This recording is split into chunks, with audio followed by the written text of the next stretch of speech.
Well, welcome to another Conversations Over Coffee, Consults Over Coffee, conversations about healthcare. And with me today is Tony Corsano, who is currently working primarily as a musician in Richmond, correct? Yes, sir.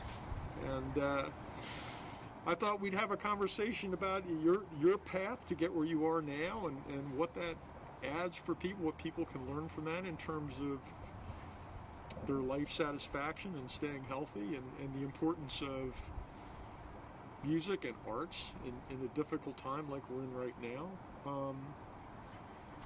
as well as what the pandemic and the current situation has, the challenges that's brought to you as a guy who makes most of his living as a performing musician. So thank you. And thank you for having me. It's great to be with you. So tell me, you were not always a professional musician. No, I was a musician growing up in high school, and even before high school, I was and am still a drummer. And then drummed throughout college. I went to college in New York City, so I had plenty of chances to play music in New York City. And then, what I like to tell people is I lost my way. And I went into my dark years. And, when people hear that, they think, oh, he must have developed a drug habit. But in fact, my dark years consisted of me becoming a corporate lawyer. I decided that I needed some kind of structure and I needed some kind of income, and I gave in to the years and years of messaging from my mother and grandmother to, go to law school. You need something to fall back on because you're never going to make a living as a musician. So I succumbed to that and went down a long 8-year tunnel into the practice of law during the Reagan years, which was all about corporate law and high finance, and ended up in that world. So did a light just come on one day or did you kind of have this sense all along that this was not really the path that you wanted to walk indefinitely? Yeah, I mean, I just had a crisis when I was about 31, and I realized I was just very unhappy in every aspect of my life.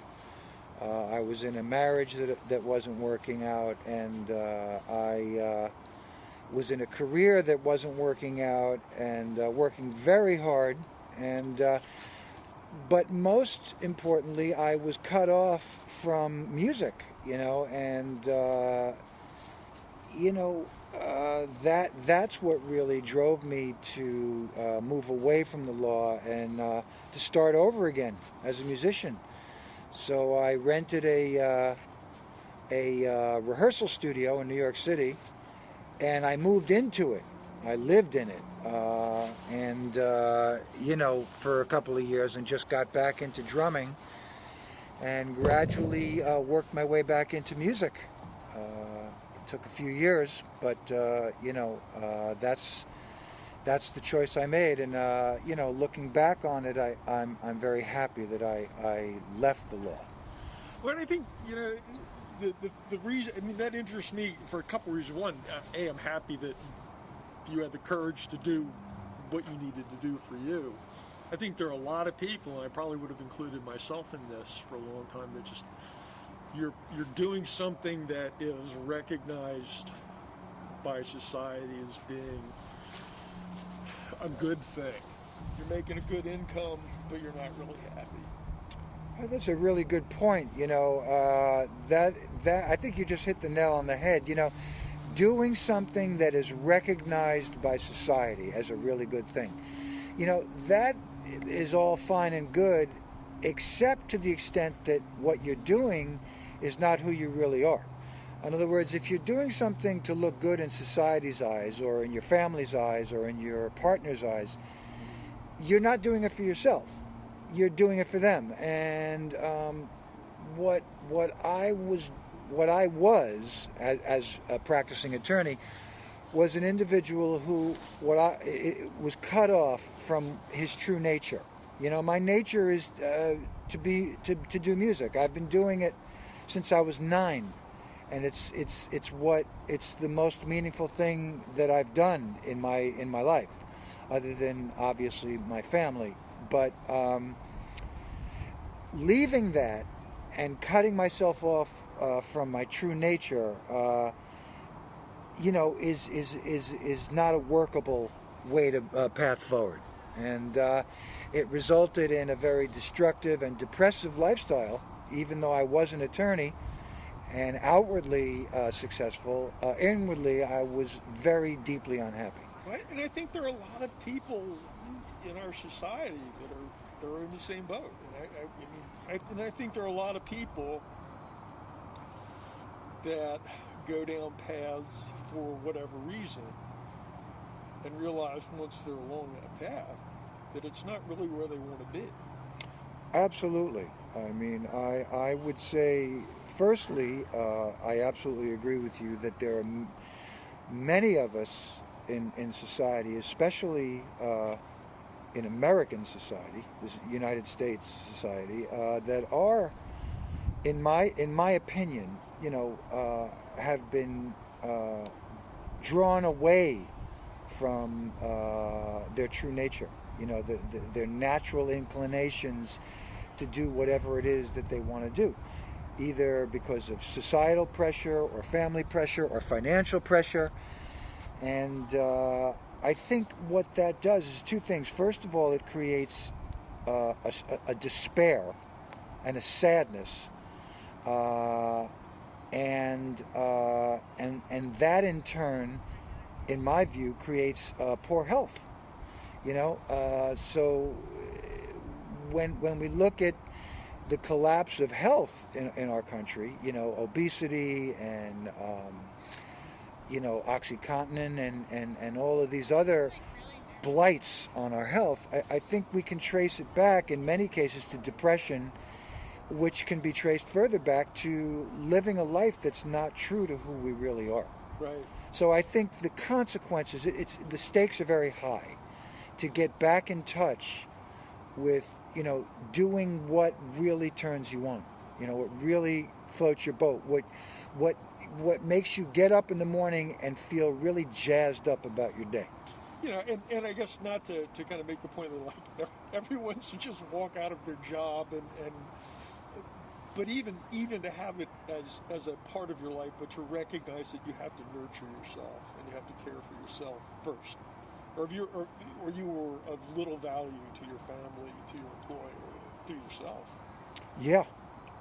I mean, it doesn't have to be a complete crisis and where you walk away from your job and your family the way it was for me, but reintegrating the things into your life that give you joy and sort of show you who it is you really are, whether it be music or travel or whatever it is, cooking, baking, just not spending so much time as we tend to do here in this country working. I feel right. like we work very, very hard in this country. And, I don't think there's enough room and space for us to nurture and care for ourselves. No, I think that's true, and I think you see that it is reflected in a lot of unhealthy behaviors, whether they're dietary behaviors, whether it's substance abuse. It comes out everywhere. It's not good, and I think the other thing is I think the arts. I think it was Vonnegut, right? Was do something. Just I encourage you to write a poem, write something. It doesn't have to be good. Just throw it in, but do something. You will have made something. You will be better for it. Absolutely. The process that's involved, in learning an instrument or creating music or a piece of art or perfecting artistic skills, that process, is very much a roadmap to how to be happy in life. You start out, it's not great. You do it, you commit to it, you stay with it, it gets better, you feel rewarded, you see progress, and you watch yourself grow. And it's sort of like a cyclical, your work feeds into your spirit, and your spirit feeds into your work, and it's a win-win. Well, and I think it is, and it's much more about the journey than it is about the result. I mean, the results are always nice. Everybody likes to accomplish something, but realizing that the accomplishments are just part of the journey. Sure. As is the frustration sometimes. Right? Sure. Well, and I think now, I mean, with the pandemic and with all the societal stress that we're feeling, I think, the arts and diversion is probably more important now than at any other time.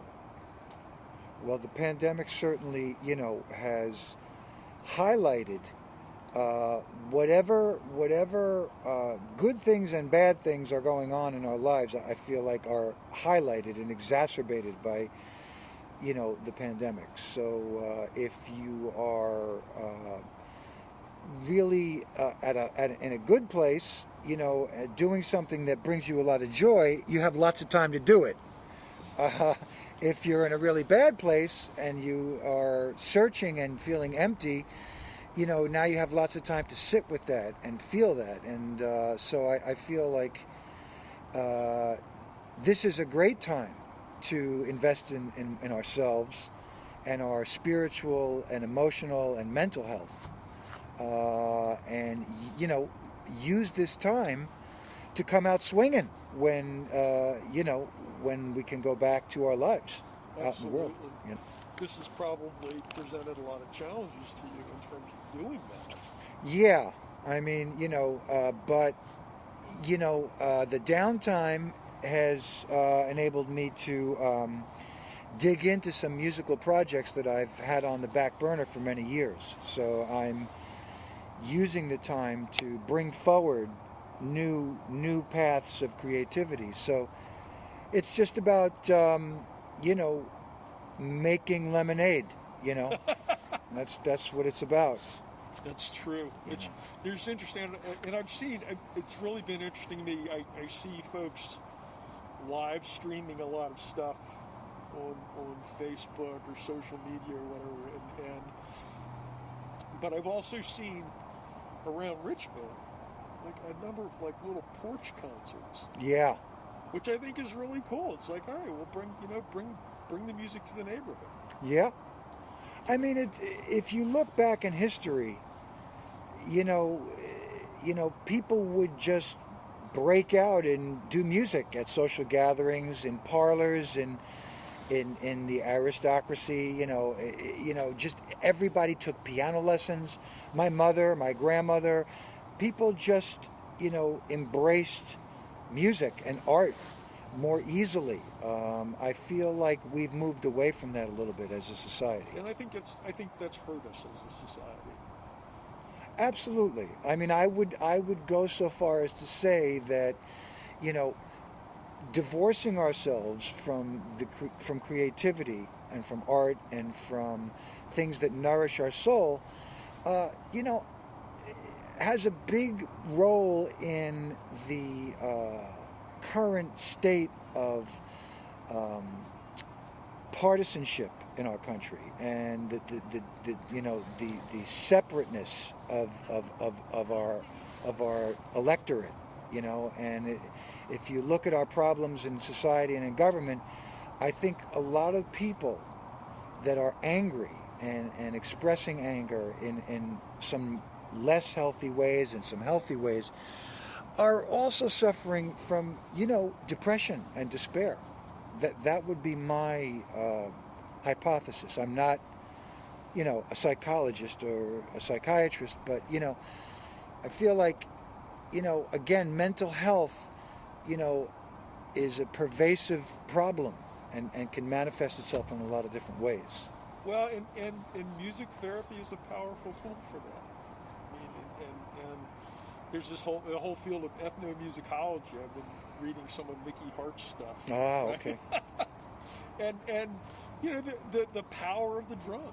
Sure. Right, the power of the drum down through the ages. Yeah. You know, and there's value in that. I'm sure you've had this. I've certainly had the same experience where I've come home and I'm like, it's been a bad day. I'm not in a good place. But you know, I go sit and play for a while. Absolutely.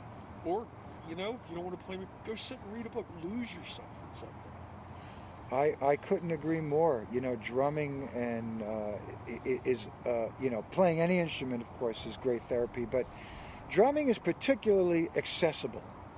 You know what I mean? It doesn't take a lot of skill and training to sit down and get joy out of drumming and to release, let's say, toxic energy or negative energy. And, you know, there are many YouTube videos and ways to pick up drumming. It's easier than ever, and you know, I would highly recommend it. No, you're right. It's so much easier now to learn things. Right now, it's at the tip of your fingers. Yeah. Incredible amount of information. Yeah, you know, and it can be very specific to one's needs. You know, if you want to learn a specific type of drum rhythm or music style, a specific song, it's on YouTube. Anything you could possibly want, you know, YouTube. is there. So yeah. So have you? Are you still able to perform right now? Or? You know, I mean, we do have invitations to perform, but we don't because frankly, it's just a little too nerve-wracking. You know, I perform in a group with my wife. Anais Alonso, we have a Latin group called Saranata.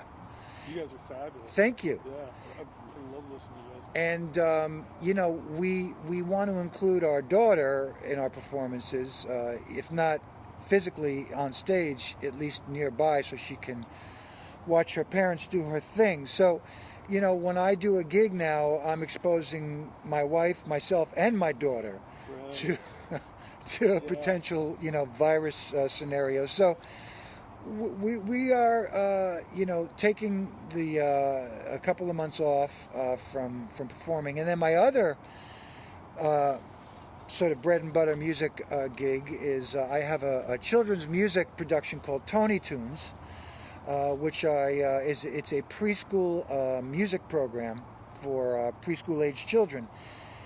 And again, you know, it involves passing out and collecting instruments. It involves a lot of movement, and it just doesn't seem like the right time to bring that into schools and you know, with children. So that's on hiatus as well. It's funny. I thought about you the other day. I saw a video of a guitarist busking. I think he was in Spain, somewhere in Spain or whatever. But there was a kid who was a toddler, and who was standing in front of this guy, and you watch this guy like engage this kid, and he had the kid, you know, dance. All of a sudden, the kid's dancing and moving with the music, and it's such a cool thing. And I remember, you know, I've seen videos of Tony Tunes performances. That's what you're doing. You're nurturing that part of kids' lives. Yeah. It's great, and also being around young children. I mean, you know, there's just it's a great reminder that we have the freedom as thinking human beings to go in a lot of different directions and embrace a lot of different things, good and bad. But that sort of unedited energy that young children have, you know, they don't really have shame as much, and guilt, and, you know, embarrassment, and they're very free, and it's a great reminder that I can be like that too. Well, and that it is a great reminder because the kids are fearless. It's funny. I had a friend of mine who was a golf instructor who was like, teaching adults is hard because they're always worried about making mistakes. Yeah. Kids don't care about making mistakes. They only care about when something good happened. Right. And it was fun. And I think that's something we kind of need to nurture in ourselves and encourage in other people. Absolutely. You know, I had a drum teacher once that said to me, "You're going to make mistakes. Just make them gracefully. You know, just make them gracefully. You know, and understand it. Everybody does it. So, you know."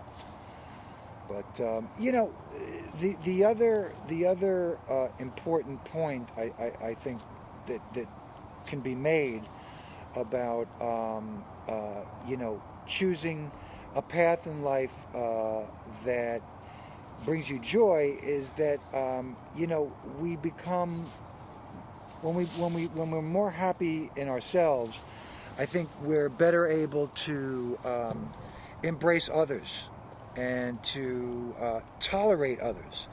And you know, I would say that right now we're living in the age of intolerance, and you know, I think we're hurting ourselves when we disparage other people just for who they are and what they believe.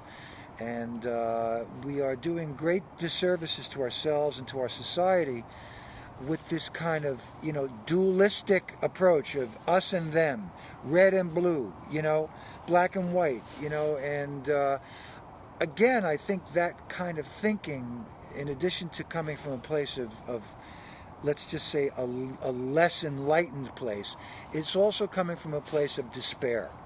And you know, so that's why I really am really glad that I walked away from a career that's based on ripping the other guy's head off. I mean, that's what law is. You know, law is destroying the person on the other side of the table without any regard to what's fair and what's right. Well, that's unfortunate. That's hard. That's stressful. It is hard, and it you know, it permeates the way you see the world and the way you see your partner, your children, your parents. You know, everything can take on this sort of veneer of, you know, what does this person want? What do I want? You know, how do I get the better of this situation? And that's a very difficult way to go forward in the world. It can be a hard life. It can be a very hard life. Yeah. So you're working on a lot of new music? I am. Thanks for asking. Yeah, you know, I'm an Italian American. Both sides of my family are from Italy, and when I lived in New York City, I was part of an Italian folk opera company. I was the percussionist, and they did tarantellas and villanellas and early music from the 16th and 15th century. So I'm putting a program together. It's going to be called Roma. So look for that, Roma, with Tony Corsano. And it's early music from the 15th and 16th century from southern Italy. And that sounds awesome. Yeah. And I'm sure the quality will be top shelf.